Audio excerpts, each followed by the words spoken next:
মানুষ বলছে যে রাষ্ট্র সংস্কার একটি বাহানা, মূলত নতুন দল গঠনের জন্য যত সময় প্রয়োজন সেই জন্য আসলে ওই সময়টা এই সরকার চায়, ছাত্ররা চায়। এই জন্যই বলছে যে গণহত্যার বিচারের আগে আসলে আমরা ইলেকশনে যাব না, ইলেকশন করব না, রাষ্ট্র সংস্কারের আগে ইলেকশন নাই।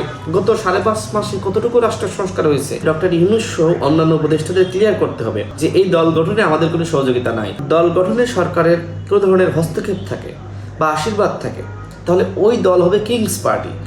ছাত্ররা একটি নতুন দল গঠন করতে চাচ্ছে, এই বিষয়ে আমাদের শুভকামনা থাকবে। কিন্তু ছাত্রদের একটি অংশ সরকারে রয়েছে, আর একটি অংশ সরকারের বাইরে রয়েছে। এখন কিভাবে এই দুইটি অংশের মধ্যে সম্পর্ক থাকবে সেটি কিন্তু খোলাসা হওয়া দরকার। অন্যথায় মনে হবে যে সরকারের উপদেষ্টাদের কেউ কেউ এই দল গঠনের পিছনে রয়েছে। এখন যদি উপদেষ্টারা সহযোগিতা করে থাকে বা দল গঠনে সরকারের কোনো ধরনের হস্তক্ষেপ থাকে বা আশীর্বাদ থাকে তাহলে ওই দল হবে কিংস পার্টি। বাংলাদেশের জনগণ কিংস পার্টি গঠন করবে না। দেখেন, আমরাও একটি দল গঠন করেছি, দীর্ঘ সংগ্রাম করেছি, লড়াই করেছি, এভাবেই কিন্তু আমাদের দলটা গঠিত হয়েছে। আমরা কোনো সরকারের আশীর্বাদ গ্রহণ করি নাই। সুতরাং ছাত্রদেরকে বলবো যে আপনারা সরকারের আশীর্বাদ গ্রহণ করেন না। সুতরাং ছাত্রদেরকে বলবো যে আপনারা আশীর্বাদ গ্রহণ না করে আপনাদের নিজস্ব প্রচেষ্টা একটি দল গঠন করেন। সেক্ষেত্রে কেউ বাধা দিবে না, সবাই শুভকামনা জানাবে। কিন্তু একদিকে ছাত্রদের পক্ষ থেকে উপদেষ্টাটা সরকারে থাকবে, অন্যদিকে ছাত্ররা আপনার দল গ্রহণ করবে, সেটি গ্রহণযোগ্যতা পাবে না। সেই জায়গায় ছাত্রদের প্রতিনিধি হিসেবে যারা উপদেষ্টা রয়েছে তাদের উচিত হবে পদত্যাগ করে দল গঠনে মনোনিবেশ করা। অন্যথায় আমরা হাসিনার আমলে বলেছি যে হাসিনা ক্ষমতায় থাকার অবস্থায় কোনোভাবেই সুষ্ঠু নির্বাচন হতে পারে না। সুতরাং এই ছাত্রদের প্রতিনিধি যদি ক্ষমতায় থাকে তাহলে কিন্তু ইতিমধ্যে সেই আওয়াজ শুরু হয়েছে যে তারা সরকারে থাকলে অবাধ সুষ্ঠু নিরপেক্ষ নির্বাচন হবে না, তারা নির্বাচনে প্রভাব বিস্তার করতে পারে। সুতরাং এই যে একটি সংকট শুরু হয়েছে, আলোচনা শুরু হয়েছে, এই সংকটকে দূর করার দায়িত্ব কিন্তু ছাত্রদের নিজেদের অবস্থান খোলাসা করা, ক্লিয়ার করা, এই দায়িত্ব একান্তই তাদের। অভ্যুত্থানের পরে নতুন দল গঠিত হবে, একটা না, 2টা হতে পারে, 10টা হতে পারে, 100টা হতে পারে, কোনো সমস্যা নাই।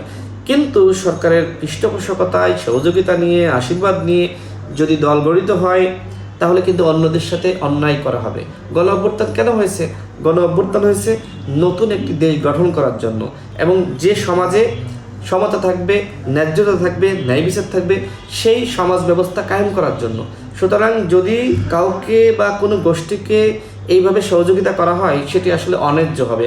প্রধান উপদেষ্টাকে বলবো যে আপনি এই বিষয়গুলো নিয়ে আপনার ভালোভাবে ডিল করা উচিত। পর্যবেক্ষণ অবশ্যই তিনি করছেন, তার উচিত হবে সরকারের পক্ষ থেকে ক্লিয়ার একটি বার্তা দেওয়া যে দল গঠনের সাথে আমরা নাই। ছাত্ররা, যে সকল ছাত্ররা দল গঠন করতে চায় তাদের উচিত হবে পদত্যাগ করা। প্রধান উপদেষ্টা যদি এই বিষয়টা ক্লিয়ার করে তাহলে কিন্তু যে সংকট বা যে আলোচনা শুরু হয়েছে সেটা কিন্তু বন্ধ হয়ে যায়। এই বিষয়টি ছাত্রদের ক্লিয়ার করতে হবে যে দল গঠনের সাথে এই ছাত্র উপদেষ্টারা জড়িত কিনা, এবং একই সাথে ডক্টর ইউনূস সহ অন্যান্য উপদেষ্টাদের ক্লিয়ার করতে হবে যে এই দল গঠনে আমাদের কোনো সহযোগিতা নাই। যদি তারা ক্লিয়ার মেসেজ না দিতে পারে এবং প্রমাণ করতে না পারে যে এর সাথে আমরা নাই, তাহলে কিন্তু মনে হবে যে যেহেতু 2007 সালে নাগরিক শক্তি গঠন করে ডক্টর ইউনূস এক ধরনের ব্যর্থ হয়েছিলেন, তিনি কিন্তু সেই দল কয়েক মাসের মাথায় বিলুপ্তও করেছিলেন। এখন কেউ কেউ কিন্তু সামাজিক যোগাযোগ মাধ্যমে লেখালেখি করছে যে ডক্টর ইউনূস যেহেতু ওই সময় ব্যর্থ হয়েছিলেন, এখন তিনি সফল হওয়ার জন্য আরেকটি দল গঠনের চেষ্টা চালাচ্ছেন, পিছন থেকে ইন্ধন যোগাচ্ছেন। যদিও আসলে আমরা এটি বিশ্বাস করি না, কিন্তু আলোচনায় কিন্তু এটি রয়েছে। সুতরাং এই জায়গাটা আমি মনে করি ডক্টর ইউনূসের ক্লিয়ার করাটাই উচিত হবে, কারণ তার উপর আমাদের আস্থা রয়েছে, বিশ্বাস রয়েছে, তিনি একটি ভরসার জায়গায় রয়েছেন। তিনি যদি ব্যর্থ হন, বিতর্কিত হন, তাহলে কিন্তু আমরা ব্যর্থ হব এবং রাষ্ট্র সংস্কার বিতর্কিত হবে।